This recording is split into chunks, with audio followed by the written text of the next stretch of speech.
Assalamualaikum warahmatullahi wabarakatuh. Halo semuanya, perkenalkan nama saya Nikmatul Fadilah dengan NIM 23081020107.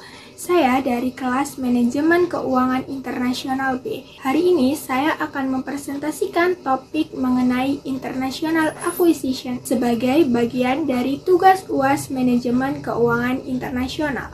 Topik ini sangat penting karena semakin banyak perusahaan yang memperluas operasinya lintas negara dan akuisisi internasional menjadi salah satu strategi yang utama.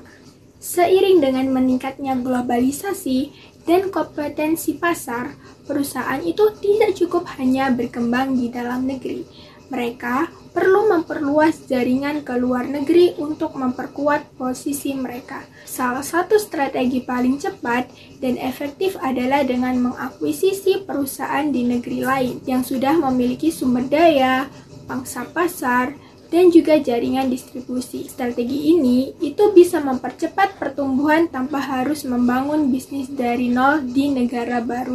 Jadi, apa sih International Acquisition? International Acquisition atau akuisisi internasional adalah proses ketika sebuah perusahaan membeli sebagian besar saham perusahaan di negara lain, sehingga mendapatkan kontrol atas perusahaan tersebut.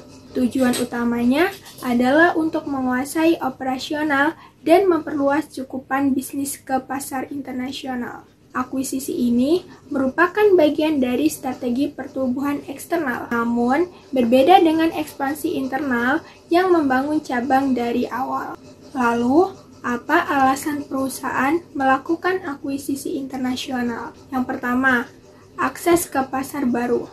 Misalnya, perusahaan dari Eropa ingin masuk ke pasar Asia. Yang kedua, efisiensi biaya, yaitu perusahaan bisa mengakuisisi pabrik atau supplier di negara yang lebih murah ongkos produksinya. Yang ketiga, transfer teknologi dan keahlian. Hal ini bisa memperkuat inovasi dan daya saing. Yang keempat, ada diversifikasi risiko.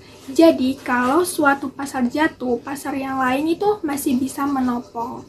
Keempat alasan itulah yang menjadikan akuisisi sebagai jalan cepat untuk berkembang secara global. Selanjutnya, jenis-jenis akuisisi. Jadi, secara umum, ada 3 jenis akuisisi. Yang pertama, horizontal, yaitu 2 perusahaan di industri yang sama. Contohnya, Facebook yang mengakuisisi Instagram. Yang kedua, vertikal, yaitu akuisisi terhadap pemasok atau distributor. Misalnya, perusahaan makanan yang mengakuisisi pabrik bahan bakunya. Yang ketiga, ada konglomerat, yaitu 2 perusahaan dari industri yang berbeda. Nah, tujuannya itu biasanya untuk diversifikasi. Jadi, masing-masing jenis itu punya strategi dan tantangan tersendiri dalam proses integrasinya. Selanjutnya ada proses akuisisi. Jadi, proses akuisisi ini tidak terjadi begitu saja, tetapi melalui beberapa tahap. Yang pertama, ada identifikasi target, yaitu menentukan perusahaan mana sih yang strategis untuk diakuisisi. Yang kedua, ada due diligence, yaitu pemeriksaan yang mendalam terhadap kondisi keuangan, hukum, SDM, dan operasional target. Yang ketiga, negosiasi dan penawaran, yaitu menentukan harga akuisisi dan skema pembelian. Yang keempat, ada pembiayaan, yaitu menentukan sumber dana. Nah, sumber dana ini bisa dari kas internal, pinjaman, atau penerbitan saham. Yang kelima, ada internasional pasca akuisisi. Proses ini proses yang paling sulit dikarenakan menyatukan 2 perusahaan yang berbeda budaya dalam satu sistem. Tahap terakhir ini itu adalah tahap yang paling menentukan apakah akuisisi akan sukses atau gagal.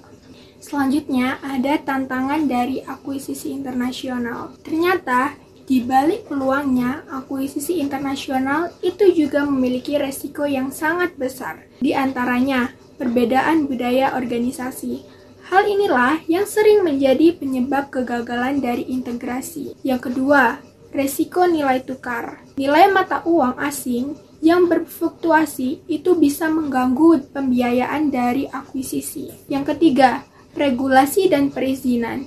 Jadi, setiap negara itu kan mempunyai aturan yang berbeda-beda yang bisa memperlambat proses dari akuisisi. Yang keempat atau yang terakhir itu ada stabilitas politik dan ekonomi. Jadi, ketidakpastian di negara target itu bisa merugikan. Oleh karena itu, perusahaan itu harus benar-benar memiliki strategi mitigasi risiko yang matang sebelum melakukan proses akuisisi. Selanjutnya ada sumber pembiayaan. Jadi, akuisisi internasional itu bisa dibiayai melalui yang pertama, cash internal, yaitu langsung dari dana perusahaan. Sumber pembiayaan ini itu yang paling aman, tapi bisa mengganggu likuiditas dari perusahaan itu sendiri.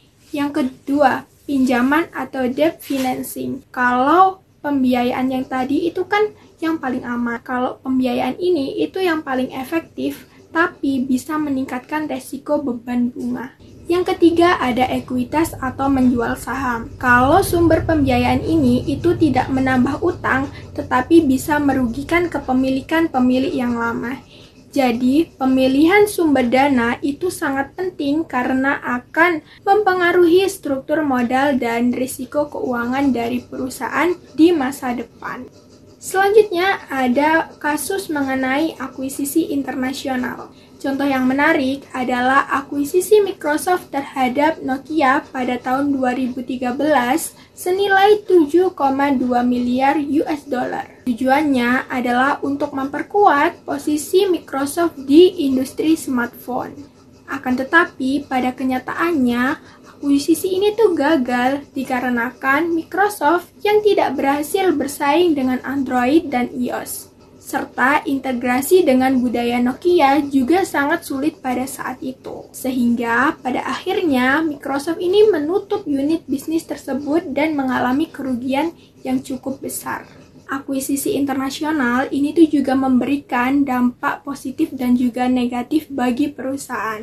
Dampak positif diantaranya akses pasar baru, peningkatan efisiensi, keunggulan kompetitif, dan juga kenaikan nilai dari perusahaan itu sendiri. Sedangkan dampak negatifnya adalah beban utang yang tinggi yang akan ditanggung oleh perusahaan itu sendiri, konflik budaya, penurunan kinerja keuangan, dan bahkan kegagalan total atau kebangkrutan dari perusahaan itu sendiri. Jadi, pada intinya, perencanaan dan eksekusi harus benar-benar matang agar manfaat dari akuisisi ini bisa benar-benar tercapai sesuai dengan harapan yang diinginkan.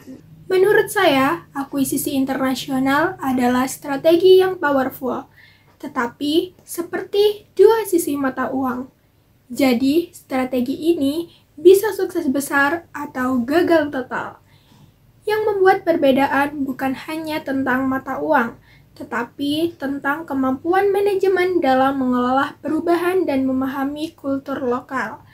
Dalam dunia yang semakin terhubung, akuisisi tetap akan menjadi senjata utama, tetapi hanya jika dilakukan dengan cerdas. Dari semua penjelasan yang telah saya sampaikan tadi, dapat saya tarik kesimpulan bahwa akuisisi internasional merupakan langkah strategis bagi perusahaan yang ingin tumbuh secara global.